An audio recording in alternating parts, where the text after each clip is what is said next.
Hello students. आज का हमारा टॉपिक है राष्ट्रपति की आपातकालीन शक्तियाँ। जैसा कि प्रीवियस वीडियो में हमने राष्ट्रपति की सामान्यकालीन शक्तियों के बारे में अध्ययन किया, आज हम राष्ट्रपति की आपातकालीन शक्तियों के बारे में अध्ययन करेंगे। राष्ट्रपति की आपातकालीन शक्तियाँ कौन से भाग में रखी गई है और इससे रिलेटेड कौन कौन से अनुच्छेद है, वह राष्ट्रपति को कितनी प्रकार की आपातकालीन शक्तियाँ प्राप्त है और इनकी आलोचना, इन सब के बारे में आज हम चर्चा करेंगे। संविधान के भाग 18 में अनुच्छेद 352 से 360 तक आपातकालीन प्रावधान उल्लेखित है। ये प्रावधान केंद्र की किसी भी असामान्य स्थिति से प्रभावी रूप से निपटने में सक्षम बनाते हैं और संविधान में इन प्रावधानों को जोड़ने का जो मुख्य उद्देश्य था वो देश की संप्रभुता, एकता, अखंडता व लोकतांत्रिक जो राजनीति व्यवस्था है तथा संविधान की सुरक्षा करना है। जैसा कि अमेरिका सहित सभी संघीय व्यवस्थाएं संघवाद के एक कड़े स्वरूप में हैं, किसी भी परिस्थिति में वे अपना आकार परिवर्तित स्वरूप जो है वो परिवर्तित नहीं कर सकते। दूसरी ओर भारत का संविधान है जो कि समय एवं परिस्थिति के अनुसार कभी एकात्मक तो कभी संघात्मक दोनों ही प्रकार का हो सकता है और यह इस प्रकार निर्मित किया गया है कि सामान्यतः यह संघीय व्यवस्था के अनुरूप ही कार्य करता है, लेकिन आपातकाल में यह एकात्मक व्यवस्था के रूप में कार्य करता है। संविधान में 3 प्रकार के आपातकाल को निर्दिष्ट किया गया है। पहला है राष्ट्रीय आपातकाल आर्टिकल 352 के तहत, दूसरा है राष्ट्रपति शासन आर्टिकल 356 के तहत और तीसरा वित्तीय आपातकाल 360 के तहत। सबसे पहले हम राष्ट्रीय आपातकाल के बारे में अध्ययन करते हैं। आर्टिकल 352 के अनुसार यदि राष्ट्रपति को यह एहसास हो जाए कि युद्ध, बाह्य आक्रमण और आंतरिक अशांति, यानी हम मूल संविधान की बात करें तो वहाँ इसके 3 आधार रखे गए हैं। युद्ध यानी भारत युद्ध में शामिल हो जाए, बाह्य आक्रमण यानी भारत पर कोई दूसरा राष्ट्र आक्रमण कर दे और तीसरी स्थिति है कि देश के अंदर आंतरिक अशांति। इनके आधार पर राष्ट्रपति राष्ट्रीय आपातकाल की उद्घोषणा कर सकता है। और यह ध्यान रखिएगा कि राष्ट्रपति ये जो तीनों ही आधार पर भी कर सकता है, ये तीनों में से एक आधार पर भी कर सकता है। ऐसा नहीं है कि तीनों ही आधार एक साथ उत्पन्न हो, यानी एक आधार पर भी कर सकता है, कोई सा भी एक आधार हो। और ये भी ध्यान रखिएगा कि वास्तविक स्थिति उत्पन्न होने पर भी कर सकता है और ऐसा नहीं है कि वास्तविक स्थिति नहीं हो और राष्ट्रपति को यह एहसास हो कि ऐसा हो सकता है, तब भी इसे राष्ट्रीय आपातकाल की घोषणा की जा सकती है। पहले आंतरिक अशांति के आधार पर किया जाता था, जो तीसरा आधार था, लेकिन 44वें संविधान संशोधन 1978 के द्वारा आंतरिक अशांति शब्द को हटा दिया गया और इसके स्थान पर अब सशस्त्र विद्रोह शब्द का प्रयोग किया जाने लगा, यानी सशस्त्र विद्रोह के आधार पर राष्ट्रपति राष्ट्रीय आपातकाल की घोषणा कर सकते हैं। तो वर्तमान संविधान में युद्ध यानी राष्ट्रपति युद्ध में शामिल हो जाए, दूसरा बाह्य आक्रमण यानी भारत पर कोई आक्रमण कर दे और तीसरा है सशस्त्र विद्रोह यानी जो जनता है शस्त्रों के साथ सरकार के खिलाफ विद्रोह कर दे। इन तीनों ही आधार पर राष्ट्रपति संपूर्ण भारत या भारत के किसी एक भाग में राष्ट्रीय आपातकाल की घोषणा कर सकता है। लेकिन राष्ट्रपति ये तभी करेगा जब मंत्रिमंडल इसकी लिखित सिफारिश देगी। मंत्रिमंडल की लिखित सिफारिश के आधार पर ही राष्ट्रपति राष्ट्रीय आपातकाल की घोषणा कर सकता है। अब हमें राष्ट्रीय आपातकाल जब घोषणा कर दी जाएगी तो यह 1 महीने तक जारी रहेगा, लेकिन अगर हमें इसे आगे बढ़ाना है, राष्ट्रपति मतलब इसे आगे बढ़ाना चाहते हैं तो इसके लिए 1 माह के अंदर अंदर संसद का अनुमोदन जरूरी है। यानी संसद के दोनों सदनों द्वारा विशेष बहुमत से प्रस्ताव पास किया जाएगा, तभी यह आगे 6 माह के लिए बढ़ाया जा सकता है। और ऐसा बार बार किया जा सकता है, फिर आगे और बढ़ाना हो तो फिर 6 महीने के अंदर फिर इससे संसद का अनुमोदन आवश्यक है, यानी विशेष बहुमत से संसद अपना प्रस्ताव पास करेगी इसको आगे बढ़ाने का, और फिर इसे 6 माह के लिए आगे बढ़ाया जा सकता है। इस तरह इसकी जो समय सीमा है वो अनंत है, यानी अनंत अधिकतम समय सीमा का उल्लेख नहीं है, अनंत काल तक इसे बढ़ाया जा सकता है, लेकिन एक बार में 6 माह के लिए बढ़ेगा और बार बार ऐसा किया जा सकता है। लेकिन विशेष बहुमत से इसका प्रस्ताव पास होगा, और विशेष बहुमत का मतलब है कुल सदस्य संख्या का बहुमत और उपस्थित व मतदान करने वाले सदस्यों का बहुमत। लोकसभा के विघटन पर अगर मान लो उस समय लोकसभा का विघटन हो गया तो राज्यसभा द्वारा इसका अनुमोदन किया जाएगा, इसीलिए राज्यसभा को परमानेंट हाउस बनाया गया। लेकिन फिर से अगर नई लोकसभा गठित हो गई है तो लोकसभा के पुनर्गठन के बाद 30 दिन के अंदर इसका अनुमोदन आवश्यक है। उद्घोषणा की समाप्ति, यानी राष्ट्रपति के द्वारा उद्घोषणा यानी आपातकाल जारी किया जाता है, लेकिन वापस कैसे लिया जाता है, समाप्त कैसे किया जाता है, तो अगर 1 माह के अंदर संसद इसका अनुमोदन नहीं करती है, प्रस्ताव पास नहीं करती है आगे बढ़ाने के लिए, तो अपने आप ही समाप्त हो जाएगा तब तो। और 1 माह के लिए कर दे, 1 माह के अंदर कर दे तो भी 6 माह के लिए होगा, अगर आगे फिर नहीं किया जाता है संसद के द्वारा तो भी समाप्त हो जाएगा। और राष्ट्रपति द्वारा भी किसी भी समय दूसरी उद्घोषणा के द्वारा इसे समाप्त किया जा सकता है। और यदि लोकसभा की कुल सदस्य संख्या के 1/10 सदस्य स्पीकर या राष्ट्रपति को लिखित रूप में नोटिस दे दे तब भी इसे समाप्त किया जा सकता है। आगे हम देखते हैं कि जो राष्ट्रीय आपातकाल है उसका क्या प्रभाव पड़ेगा, यानी केंद्र राज्य संबंधों पर क्या प्रभाव पड़ेगा। तो इसमें जो केंद्र सरकार और राज्य सरकार के बीच जो शक्तियों का विभाजन है वो समाप्त हो जाएगा। केंद्र सरकार राज्य सूची के विषय पर कानून बना सकती है। केंद्र सरकार राज्य सरकारों को किसी भी काम के लिए निर्देश दे सकती है। और लोकसभा व राज्य की लोकसभा का इसमें कार्यकाल बढ़ाया जा सकता है, एक बार में 1 वर्ष के लिए बढ़ाया जा सकता है, और ऐसा बार बार किया जा सकता है। और जो 5वीं लोकसभा थी उसमें जैसे कि 5वीं लोकसभा थी उसका कार्यकाल 2 बार एक समय में 1 साल के लिए बढ़ाया गया था। इसी प्रकार राष्ट्रीय आपातकाल के समय संसद किसी भी राज्य विधानसभा का कार्यकाल भी प्रत्येक बार 1 साल के लिए बढ़ा सकती है, जो आपातकाल की लेकिन आपातकाल समाप्त हो जाएगा तो वो उसके बाद केवल 6 माह तक ही रहेगा।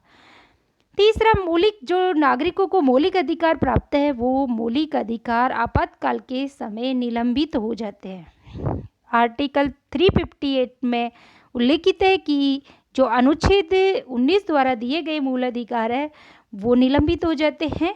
आर्टिकल 358 अनुच्छेद 19 से संबंधित है, जबकि आर्टिकल 359 अन्य मौलिक अधिकारों से संबंधित है। उसमें यह उल्लेखित है कि अन्य मूल अधिकार जो कि 20 और 21 को छोड़ करके सारे निलंबित हो जाएंगे। ये ध्यान रखना, मूल अधिकार समाप्त नहीं होते, केवल निलंबित किए जाते हैं। तो आर्टिकल 58 और 59 में कई बार क्वेश्चन पूछा जाता है, जो कम्पिटिटिव एग्जाम्स उनमें ज़्यादा पूछा जाता है, तो इनमें ज़्यादा डिफरेंस नहीं है। इसलिए आर्टिकल 358 केवल अनुच्छेद 19 की बात करता है कि 19 में दिए गए मूल अधिकार निलंबित हो जाते हैं, और जबकि आर्टिकल 359 सभी मौलिक अधिकारों की बात करता है। लेकिन 20 और 21 में जो मूल अधिकार है वो निलंबित नहीं होंगे, चाहे आपातकाल राष्ट्रीय आपातकाल ही क्यों ना हो।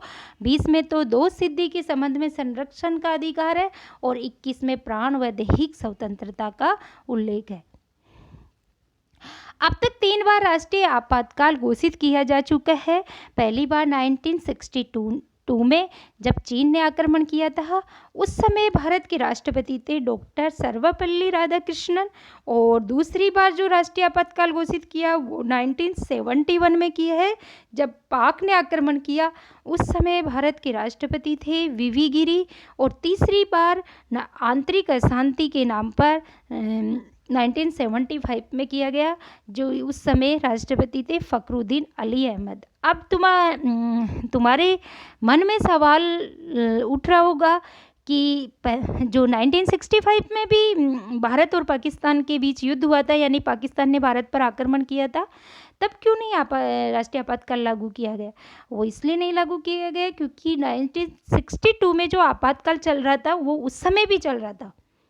और ये भी एक सवाल है जो दिमाग में आ सकता है कि जब 71 में राष्ट्रीय आपातकाल घोषित किया तो ये 77 तक चला था, तो फिर 75 में क्यों ज़रूरत पड़ी अलग से?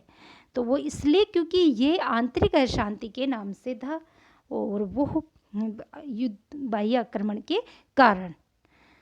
तो अब तक ये हमें ध्यान रखना है कि 3 बार राष्ट्रीय आपातकाल की घोषणा की गई।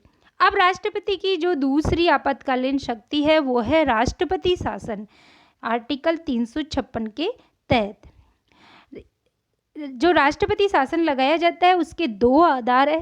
पहला आर्टिकल 356 के तहत है संवैधानिक तंत्र की विफलता, फेलियर ऑफ कॉन्स्टिट्यूशनल मशीनरी, यानी संवैधानिक तंत्र की विफलता से तात्पर्य यह है कि जो संविधान में प्रावधान रखे गए हैं, किसी भी राज्य का शासन यदि उन संविधान के प्रावधानों के अनुसार नहीं चल रहा हो और राष्ट्रपति को स्वयं या राज्यपाल की सूचना पर यह पूरी तरह से विश्वास हो जाए कि इस राज्य का शासन संविधान के अनुसार नहीं चल रहा, तो राष्ट्रपति वहाँ पर राष्ट्रपति शासन की घोषणा कर सकता है।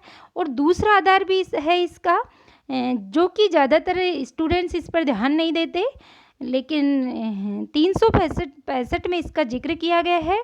इसलिए ध्यान रखना है कि राष्ट्रपति शासन केवल 356 से संबंधित ही नहीं है, 365 से संबंधित भी है कि यदि केंद्र के निर्देशों का राज्य सरकार पालन न करे तो राष्ट्रपति शासन वहाँ पर लागू किया जा सकता है। State government should not follow the instructions of the centre.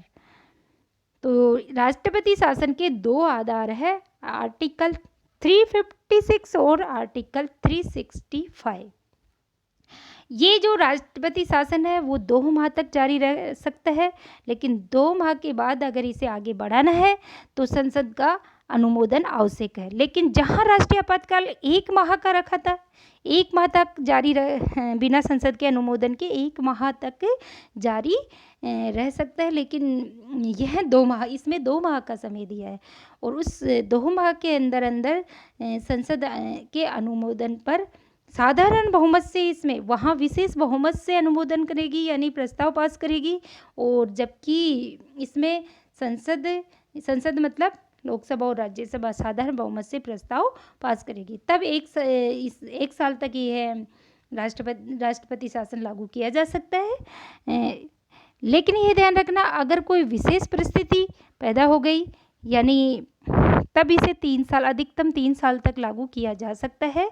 लेकिन ये तभी 3 साल तभी ही लागू होगा यदि पहले से वहाँ जहाँ इसे लागू किया जा रहा है वहाँ राष्ट्रीय आपातकाल लागू हो, और दूसरी अगर ऐसी परिस्थिति हो कि चुनाव आयोग खुद स्वयं प्रमाणित कर दे कि यहाँ चुनाव कराना असंभव है, तभी ही इसे 3 साल तक लागू किया जा सकता है। लेकिन स्टूडेंट्स के मन में अगर ध्यान से पढ़ते होंगे तो यह भी प्रश्न दिमाग में आ रहा होगा कि पंजाब में यह 7 साल तक लागू हुआ था तो कैसे हुआ? तो वो उस समय की जो परिस्थिति कुछ ऐसी थी, क्योंकि उस समय वहाँ बहुत ही नाजुक स्थिति बनी हुई थी, आतंकवाद चरम सीमा पर था, इसलिए ऐसा करना पड़ा। लेकिन वैसे 3 साल का प्रावधान रखा गया, और वैसे 1 साल ही रखा गया, लेकिन 3 साल तो जब ये 2 स्थिति पैदा हो जाए कि पहले से राष्ट्रपति द्वारा राष्ट्रीय आपातकाल जारी रखा और दूसरा चुनाव आयोग चुनाव कराने से वहाँ मना कर दे। अब जो राष्ट्रपति शासन का क्या प्रभाव पड़ेगा, इस पर अभी हम चर्चा कर लेते हैं कि उस राष्ट्रपति शासन लागू करने के बाद उस राज्य की जो जिस राज्य में राष्ट्रपति शासन लागू होगा वहाँ की राज्य सरकार भंग कर दी जाती है और राज्य का जो राज्यपाल है राष्ट्रपति के नाम पर राज्य सचिव की सहायता से अथवा या राष्ट्रपति द्वारा नियुक्त किसी भी सलाहकार की सहायता से राज्य का प्रशासन चलाता है और यही कारण है कि अनुच्छेद 356 के अंतर्गत की गई घोषणा को राज्यों में राष्ट्रपति शासन कहा जाता है। वहाँ की विधानसभा को निलंबित कर दिया जाता है और बाद में संसद के अनुमोदन के बाद उसे भंग कर दिया जाता है। 356 का प्रयोग अब तक हम कह सकते हैं कि लगभग ऑलमोस्ट यानी 130 बार इसका प्रयोग किया जा चुका है। सबसे अधिक बार यूपी में, उत्तर प्रदेश में और सबसे लंबे समय ये पंजाब में रहा और राजस्थान में 4 बार राष्ट्रपति शासन लागू हो चुका है और पहली बार भी 51 में पंजाब में राष्ट्रपति शासन लागू हुआ था। 2 राज्य ऐसे हैं, छत्तीसगढ़ और तेलंगाना जहां पर एक बार भी राष्ट्रपति शासन लागू नहीं हुआ। क्या राष्ट्रपति शासन जो लागू किया जाता है राष्ट्रपति के द्वारा क्या न्यायिक समीक्षा के योग्य है? तो इसको लेकर के एक के जो केस है वो प्रसिद्ध है, SR बॉम्बई केस 1994। कई बार पूछ लिया जाता है कि SR बॉम्बई केस किससे संबंधित है, तो आपातकालीन यानी राष्ट्रपति शासन से संबंधित है, प्रावधानों से संबंधित है और ये केस आया था 1994 में। इसमें जो जजमेंट आया इस केस में वो ये है कि जो राष्ट्रपति शासन है वो न्यायिक समीक्षा के योग्य है, यानी उसकी न्यायालय द्वारा समीक्षा की जा सकती है क्या कि यह उचित है या संविधान के प्रावधानों के अनुसार है या नहीं है। दूसरा, इसमें यह कहा गया कि सरकार बहुमत राजभवन में सिद्ध करे, न कि विधानसभा के पटल पर। कई बार केंद्र में विपक्ष की दूसरी सरकार होती है, राज्य में दूसरी, यानी केंद्र के अपोजिशन में राज्यों में सरकार होती है, तो कई बार पूर्वाग्रह की भावना से वहाँ की सरकारों को नहीं चलने दिया जाता है। तो इसीलिए इसमें कहा कि जो बहुमत अगर सिद्ध करवाए तो वो राजभवन में नहीं होना चाहिए, वो विधानसभा के पटल पर होना चाहिए। विधानसभा पहले निलंबित होगी और राष्ट्रपति की घोषणा को संसद की अनुमति मिल जाती है, तभी विधानसभा को विघटित किया जा सकता है। यानी विधानसभा को पहले केवल सस्पेंड कर सकते हैं, भंग नहीं कर सकते। भंग तब करेंगे जब संसद की अनुमति मिल जाएगी। संसद से जो साधारण बहुमत से जो प्रस्ताव पास होगा वो उसके होने के बाद ही विघटित की जा सकती है। और आर्टिकल 356 के अधीन शक्तियाँ विशिष्ट शक्तियाँ हैं, इनका प्रयोग केवल विशेष परिस्थितियों में ही यदा कदा ही करना चाहिए। इस केस में यह निर्णय आया। तीसरी जो शक्ति है राष्ट्रपति की वह है 360 के तहत वित्तीय आपातकाल। इसका आधार यह है कि राष्ट्रपति यह संतुष्ट हो जाए कि ऐसी स्थिति उत्पन्न हो गई है जिसमें भारत अथवा उसके किसी भी क्षेत्र की वित्तीय स्थिति अथवा साख खतरे में है, तो 360 के तहत वित्तीय आपातकाल की उद्घोषणा राष्ट्रपति कर सकता है।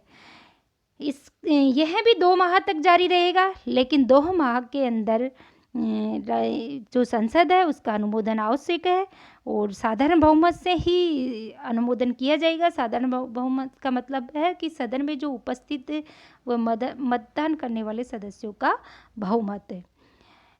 ये ध्यान रखिएगा कि जो राष्ट्रीय आपातकाल है उसके लिए 1 माह का समय रखा था, जबकि राष्ट्रपति शासन व वित्तीय आपातकाल इन दोनों के लिए 2 माह का समय रखा गया। इसकी अधिकतम समय सीमा निर्धारित नहीं की गई है। अगर इसको आगे जारी भी रखना है तो उसके लिए संसद की पुनः मंजूरी भी आवश्यक नहीं है। इसका प्रभाव देखते हैं कि वित्तीय आपातकाल का क्या प्रभाव रहेगा। राज्य के जो सभी वित्तीय मामलों में केंद्र का नियंत्रण हो जाता है और राष्ट्रपति जो सरकारी अधिकारी है, कर्मचारी है, उन सबके वेतन भत्तों में कटौती हेतु निर्देश जारी कर सकता है। लेकिन अब तक भारत में अभी तक वित्तीय आपातकाल घोषित नहीं हुआ है। आइए हम देखते हैं कि आलोचना इसकी कि राष्ट्रीय जो आपातकालीन शक्ति है उसका क्या नेगेटिव इम्पैक्ट है। संविधान का जो संघीय प्रभाव नष्ट होगा इससे, और केंद्र इसमें शक्तिशाली बन जाएगा। राष्ट्रपति तानाशाह बन जाने की संभावना बनी रहेगी। राज्यों की जो वित्तीय स्वायत्ता है वो निरर्थक हो जाएगी और मूल अधिकार अर्थहीन हो जाएंगे। और अगर मूल अधिकार अर्थहीन हो जाएंगे तो जो संविधान की जो लोकतांत्रिक आधारशिला है वो नष्ट हो जाएगी। इसीलिए भीमराव अंबेडकर जी कहते हैं कि मैं वो भी मतलब इनके इसके दुरुपयोग की जो संभावना है उसके लिए कहते हैं कि मैं पूर्ण रूप से इनकार नहीं कर सकता कि इन अनुच्छेदों का दुरुपयोग अथवा राजनीतिक उद्देश्य के लिए इनके प्रयोग की संभावना नहीं हो।